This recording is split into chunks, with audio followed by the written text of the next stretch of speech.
Hi, welcome back to Rishka's world all in one channel. Hi friends, మీరందరూ ఎలా ఉన్నారు? బాగున్నారా? మేమైతే బాగున్నాము. ఈరోజైతే ముస్లిం స్టైల్లో గోంగూర పచ్చడి చేయబోతున్నాను. దానికోసం ముందుగా విజిల్ కుక్కర్ అయితే పెట్టుకోవాలి. అందులో కొద్దిగా ఆయిల్ వేసుకొని తాలింపు గింజలు వేసుకున్నాను. అలాగే తెల్లగడ్డ, ఇంగువ అనేది మీ ఇష్టం అన్నమాట. నచ్చితే వేసుకోండి, లేదంటే లేదు. అందులోనే 1 కప్ ఆనియన్స్ అయితే వేసుకున్నాను. ఈ గోంగూర పచ్చడిని ఒకసారి మాకు ముస్లిమ్స్ పెట్టారు. అది తిన్నప్పుడు చాలా టేస్టీగా ఉంది. అందుకే వాళ్ళని అడిగైతే ఈ గోంగూర పచ్చడి నేర్చుకున్నాను. ఉల్లిపాయలు కొద్దిగా వేడయ్యాక ఫ్రై అయిన తర్వాత ఇందులో పచ్చిమిర్చి మనం వేసుకునే గోంగూరకి కారానికి సరిపడా వేసుకోవాలి. ఈ పచ్చిమిర్చిని కూడా ఫ్రై చేసుకుందాం. ఇందులోనే నేనైతే కొద్దిగా సాల్ట్ని వేసుకుంటున్నాను, ఎందుకంటే ఆనియన్స్ త్వరగా ఫ్రై అవుతాయని. ఈ గోంగూర పచ్చడి వెజిటేబుల్ రైస్లోకి, బిర్యానీలోకి, అలాగే రైస్లోకి ఎందులోకైనా బాగుంటుంది. మీరు తప్పకుండా ట్రై చేయండి. దీనికోసం నేను 1 కట్ట గోంగూరను అయితే తీసుకున్నాను. దీన్ని ఒలిచేసి బాగా కడిగి ఆరబెట్టేసి పెట్టుకున్నాను అనమాట. ఈ మిరపకాయలు ఫ్రై అయిన తర్వాత ఇందులో మనం కడిగి పెట్టుకున్న గోంగూరను అయితే కుక్కర్లో పెట్టేసుకోవాలి. వాటర్ అనేది ఎక్కువగా పోయకూడదు. ఇలా వేసిన గోంగూరని ఒక్కసారి కలుపుకొని, అలాగే టీ గ్లాస్ అంటే మనం పోసిన గోంగూర విజిల్ కుక్కర్లో 3 విజిల్స్ వచ్చే వరకు పెట్టుకోవాలన్నమాట. అందుకోసం నేను 1 టీ గ్లాస్ వాటర్ని అయితే పోసాను. అది మనం వేసే గోంగూరని బట్టి అయితే వాటర్ అనేది పోసుకోవాలి. విజిల్స్ అన్నీ అయిపోయేసరికి అందులో వాటర్ అయితే ఏమీ ఉండకూడదనమాట. ఈ విధంగా బాగా కలుపుకోండి ఒకసారి. మీరు తప్పకుండా ఈ గోంగూర పచ్చడిని అయితే ట్రై చేయండి. చాలా టేస్టీగా బాగుంటుంది. కలిపేటప్పుడు జాగ్రత్త, కింద పడుతుంది కుక్కర్ కదా, అందుకే కొంచెం జాగ్రత్తగా కలుపుకోండి.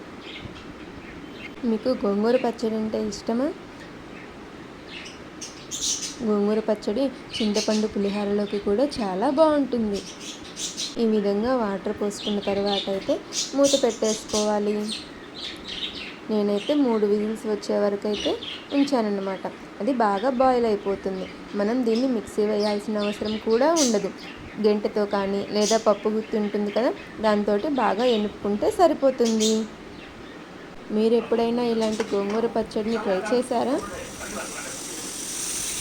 నేనైతే ఫస్ట్ టైం ఇలా కుక్కర్లో అయితే గోంగూర పచ్చడిని చేస్తున్నాను.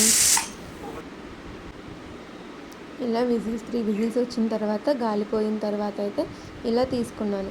చూసారా, నా దాంట్లో వాటర్ కొద్దిగా ఉన్నాయి. ఆ వాటర్ కూడా లేకుండా ఉంటే ఇంకా బాగుంటుందన్నమాట. ఇప్పుడు దీన్ని అయితే పప్పు గుత్తితోటి బాగా ఎనుపుకుంటున్నాను. దీన్ని అయితే మిక్సీ వేయద్దు. పప్పు గుత్తితో కానీ, బాగా ఉడికితే గెంటెతో కానీ అలా కలుపుకోండి. ఈ విధంగా అయితే బాగా మెత్తగా స్మాష్ చేసుకోవాలి. తర్వాత దీన్నైతే వేరే బౌల్లోకి మార్చుకుంటున్నాను. దీనికోసం మనం తాలింపు వేయాలి. తాలింపులో మనం ఎటువంటి ఉల్లిపాయలు కానీ ఏమీ వేయాల్సిన అవసరం లేదు. ఓన్లీ ఆయిల్ పెట్టుకొని అందులో ఆవాలు, జీలకర్ర అలా తాలింపులు వేసేసి, ఉంటే కరివేపాకు కూడా వేసుకోండి. వేసేసి ఆ గోంగూర పచ్చడిలో వేసుకుంటే అంతే, మన గోంగూర పచ్చడి అయితే రెడీ అయిపోయింది. అది కూడా ముస్లిం స్టైల్లో. మీకు ఎలాంటి గోంగూర పచ్చడి అంటే ఇష్టం? గోంగూర పచ్చళ్ళు కూడా చాలా రకాలు ఉంటాయి కదా, ఒక్కొక్కరికి ఒక్కో స్టైల్ నచ్చుతుంది. నాకైతే ఆవకాయ గోంగూర పచ్చడి అంటే చాలా ఇష్టం. నేనైతే తాలింపులో కొద్దిగా పసుపు వేసుకున్నాను. మీరు కావాలంటే మామూలుగా అయినా వేసేసుకోవచ్చు. మీకు కనుక మా వీడియో నచ్చినట్లయితే లైక్ చేయండి, షేర్ చేయండి. ఇంకా ఇలాంటి మరిన్ని వీడియోస్ కోసం మా ఛానల్ని సబ్స్క్రైబ్ చేసుకోండి. మీరు తప్పకుండా ట్రై చేసి మీకు ఎలా వచ్చిందో కామెంట్లో తెలియచేయండి. Thanks for watching. Bye friends.